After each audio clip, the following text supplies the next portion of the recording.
My name is Christopher Pitcher, and I call myself a catalyst of the regenerative prosperous future. And today, just want to lead a conversation on what does it mean to actually design for that, and how can we be embodied examples of what that means, and really look at when we think about our systems that we currently live inside of, how are we thinking about the switch from the essentially the incentives that capitalism drives into what would it look like for incentives for human flourishing. And so I'd love to just start up with a question around, if everyone wants to share, what is a future that they're excited about?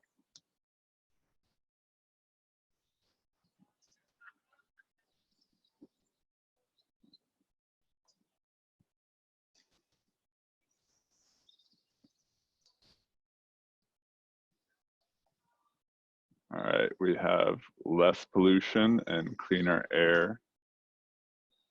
And I'm not sure if other people are active. Let's see here.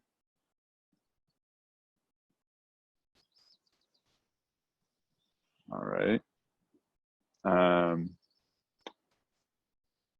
Okay, so in terms of less pollution and cleaner air, when it comes to the actual design of the system, all right, so we have living in balance with natural systems and laws. Wonderful. So in my experience, the imbalance that we experience within ourselves determines the way that we interact with the world. And so I really look at how does the psychosocial aspect of humanity affect the way that we're actually interacting with the world around us. And so I traveled around the world for 15 years after getting 2 master's degrees, and really got to see firsthand a lot of the intractable issues that we face. And I noticed that there was people working on them. There were solutions that were impacting them. And the biggest thing was actually the elevation of those solutions, as well as how do we create the behavior change that brings those solutions online into new systems. And the only way that I saw to do that was looking at media and experiences at scale that actually drop people into a deeper understanding of why those things matter. And so when we think about our current system, what are some of the pieces that, when it comes to who you want to be in the world, what are some of the pieces that you feel are the least effective or the least supportive of how you want to show up in the world? And we can just popcorn again for whoever wants to.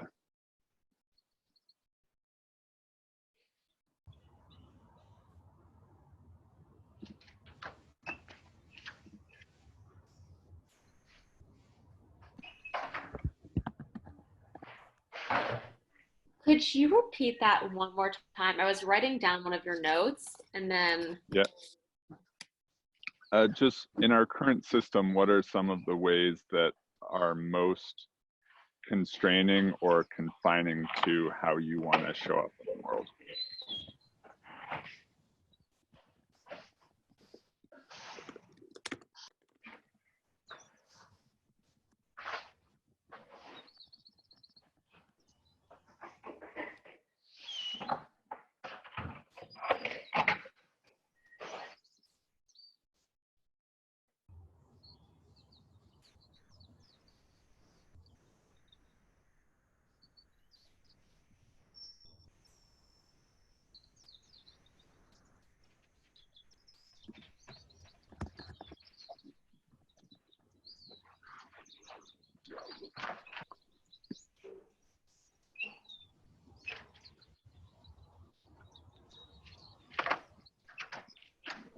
So I'll just keep speaking about some of the ways that I think about how are we designing for the regenerative prosperous future, because um, to me, it really comes down to looking at how, like, if we're looking at ourselves as part of an ecosystem, so we're on one spaceship traveling through a solar system, then how are we actually taking that into account when we are interacting and designing systems that impact much more than just the essentially the customers of the system, as well as the resources or the sourcing that the system takes. And so when we look at ourselves as part of a whole ecosystem, then for humanity to flourish, this can only occur when the ecosystem flourishes, because the ecosystem flourishing is actually what supports us flourishing. And so that starts to take into account, what ultimately is one of the biggest challenges we face, which is actually making sense and finding all of the variables that are creating the imbalance.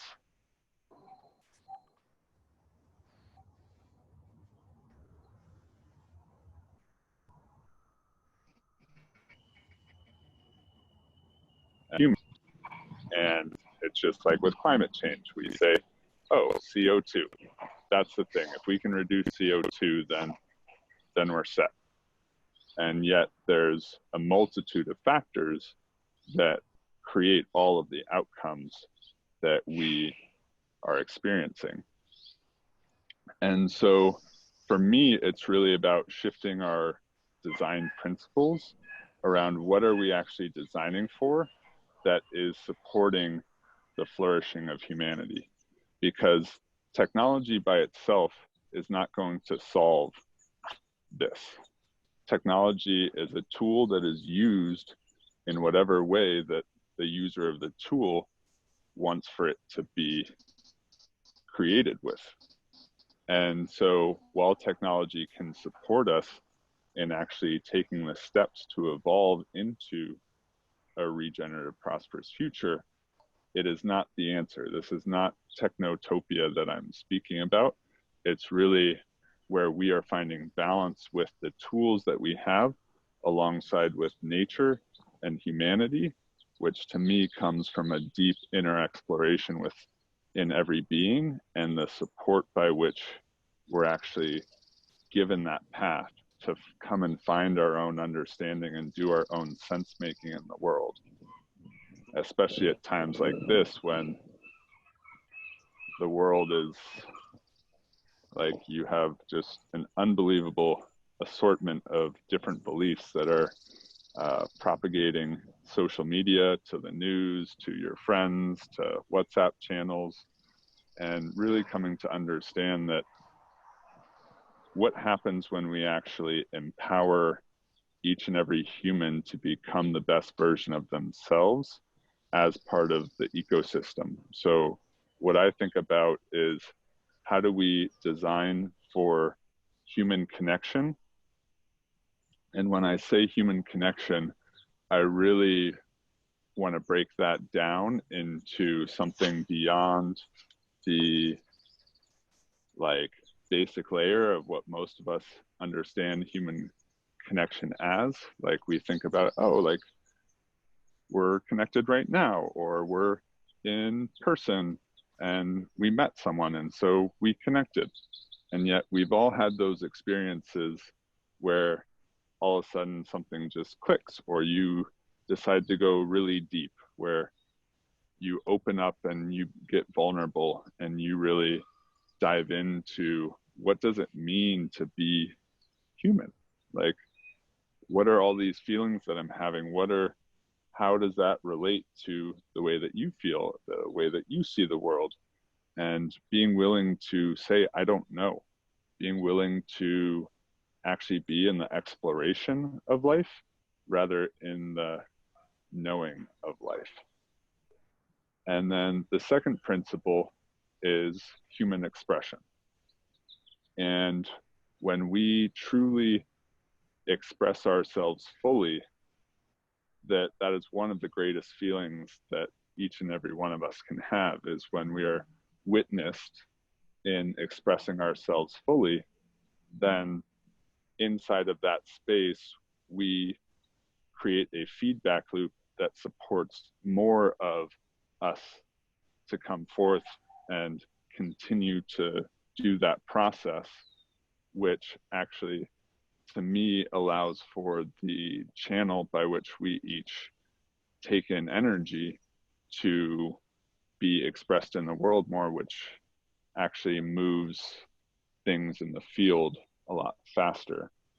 And then the last design principle is presence. And if we can create a world where there's nothing in the past or nothing in the future that is more important than this moment right now, then we're actually in the present, and we're actually excited and willing to learn whatever's here, that we don't believe that we know what is actually going to happen. And so therefore we're willing to be in the unknown with whoever it is, whether that's ourselves, each other, or nature, or something greater. And so are there any questions that anyone has on kind of that basic or on that level of design principles?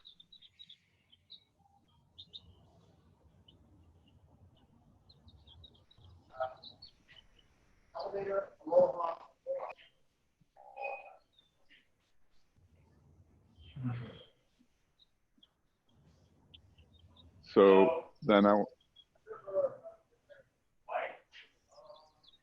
right. So then I want to back up a little bit as well in terms of thinking about when we're designing for the regenerative prosperous future, that what I was speaking to when I traveled around the world was that at the basic core of everything and solving it actually comes down to one variable, which is funny given what I said earlier about how we like to simplify things, which is humans and human behavior.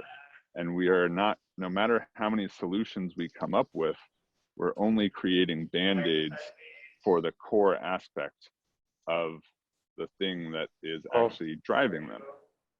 So what is actually at the root is our human behavior and our desire to essentially solve for ourselves. And whether that's to gain more power, whether that's to be heard, whether that's to be seen, to be loved, to be accepted, that to have nourishment, to make money, to put a roof over our heads, that we, at the core, that's where all of it stems from. And until we can look at how are we shifting human behavior, which to me, human behavior comes down to a few different variables, which is at the core is what is the story that we are telling ourselves? What is the incentive structure that once we take a new action, that is rewiring that in our brain, that's rewiring the synapses to strengthen that new activity or that new behavior? And then accessibility. So we tell this new story about the regenerative prosperous future, and we have people feel it and it feels amazing, and we give them actionable ways that they can actually start stepping into that and in their daily life be taking action that's moving towards that. Yet, is that even something that's available to them? Are they at a socioeconomic class where they even have that choice? You know, these are all things to think about inside of that. So when we actually are supporting people in their behavior change, that they have the ability to move and take those new steps that's going to support the actual support themselves and also support everyone around them. And so with that, it's really important for us to not take this lightly, and also to do the work ourselves, because as we do it, then and only then can we actually create the behaviors that we're truly trying to create in the world. And I mean, there's all sorts of science that we can get into around the ways that this actually, like what does the regenerative prosperous future look like? The Buckminster Fuller Institute is a great one that I deeply enjoy. If you're interested in what do some of these systems look like at a more tangible level, and that they're speaking to, we are in the design science decade, which is really this decade where we come to understand ourselves as part of the ecosystem at a much deeper level, and that from that place we can focus on how do we interact with the world in a way where we are giving back as part of the ecosystem, and we don't believe in a world where even the word waste is a definition anymore, where we actually understand that everything is transmuted into something else, no matter what, that we at a basic level are billions of years old, and so is the earth, and so is everything that we touch. It has just constantly gone through a process of transmutation from one thing into the next.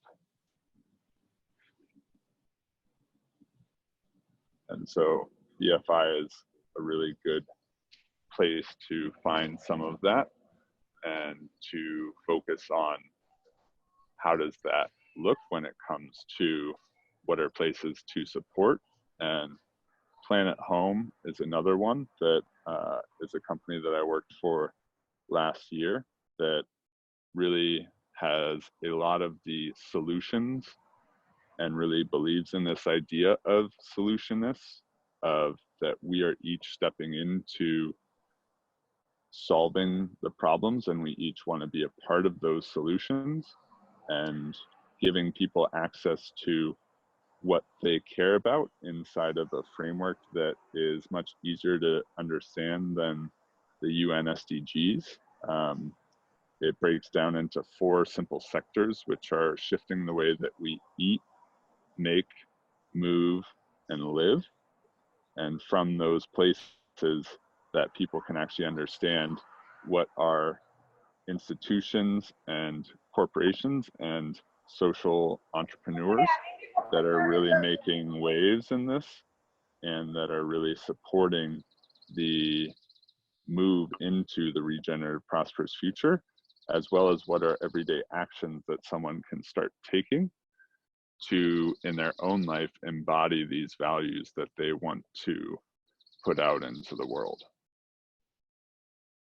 And so with that, we really start to think about how do we, like, what is the ultimate human expression, and how do we design for that? So I earlier said designing for human expression, human connection, and presence. And I believe that when we design for those 3 things, that if we're effective at that, whatever comes out of that is essentially magic. Like, it's this moment of timelessness, it's this moment of true connection and gratitude for this amazing experience that we each are having. And from that place, we are actually carrying a frequency that is supporting a higher possibility for not just ourselves, but for humanity.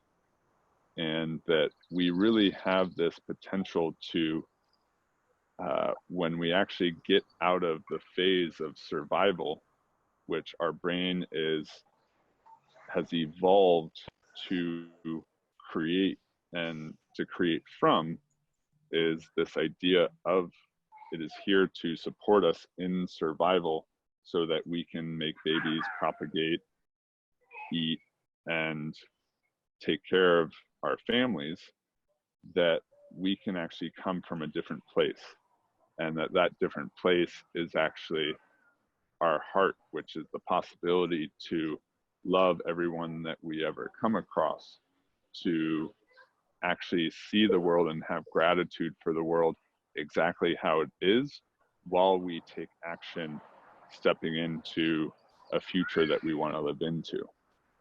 And that to me comes from being in the world in a way where we're constantly asking ourselves for whatever triggers us, whatever we're experiencing, whatever lessons there are, that we're constantly asking ourselves and taking responsibility for how did we show up to create this?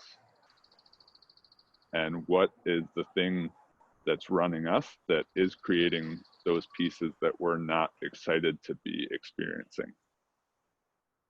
And that we also come to grips with the fact that there's a lot of things that life has that aren't comfortable, and the uncomfortable things are where most of the juice is.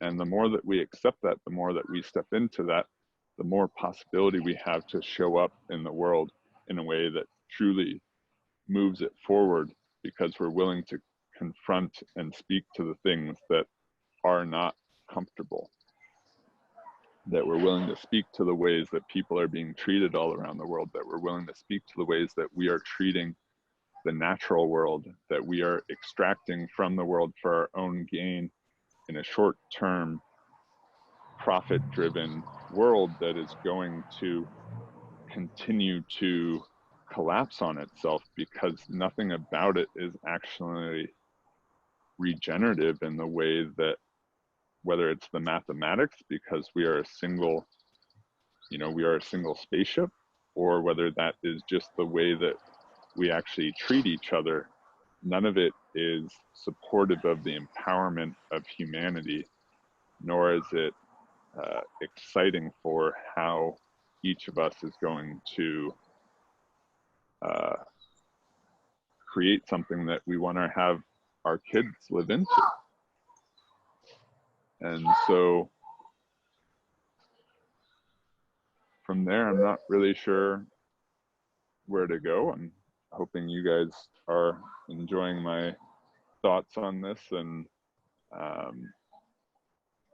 it's more of a philosophical take on what does it actually mean to build this world. How do we create a future that is actually from the frequency of our hearts, where we can live in a place of full understanding and full compassion that starts with ourselves, and that we have unconditional love for ourselves first and foremost, and from that place we can then do that, we can bring that to the world.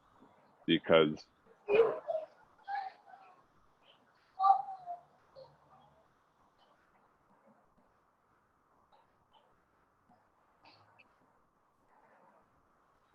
literally mask between the way the world is actually showing up and the story that we tell ourselves comes from our relationship with ourselves. And so until we come into awareness of that and come into unconditional love with ourselves, we cannot possibly show up to the world and say, we can say we unconditionally love something or someone, yet we still have conditions.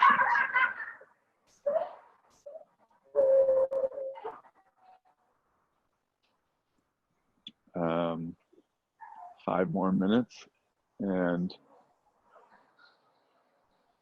yeah, I mean, I think a really big premise is just the aspect of we've gotten so used to the comfort, and myself included. I'm speaking to you on, you know, on a gadget that has lots of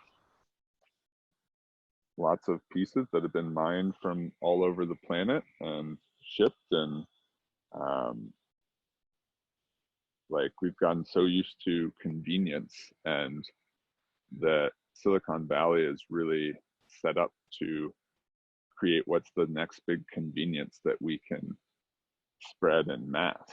Like, what is it that we can share to the world that will make more people comfortable? Which there's nothing wrong with wanting to be comfortable, yet to solve for human comfort, I believe, is actually solving for us not being willing to confront the uncomfortable. It has people, like television has us go into a vegetative state. And I found myself many times in my life finding peace in the ability to just veg out, to surrender to, or not surrender, but to just not have to think. And that allows us to not actually take on the things that truly matter. And so to me, it all starts with each of us. It starts with how we treat ourselves, how we treat our community, how we treat the natural world around us, and how we are excited to bring people and inspire people about a future that we actually want to live into. Like, how do we bring that forth in a way where the depth by which we speak about it brings such excitement that they're willing to jump, into the unknown with us.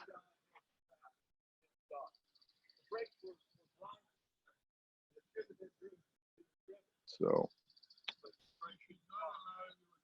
with that, have 2 more minutes.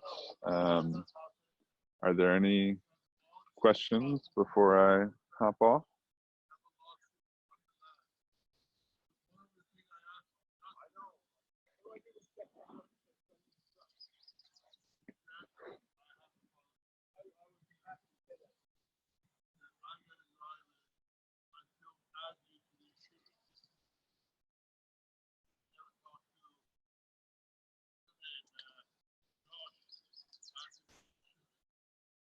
So how can we create the incentive to move toward a regenerative story when most of the incentive is towards money? That's a great question, Kyle.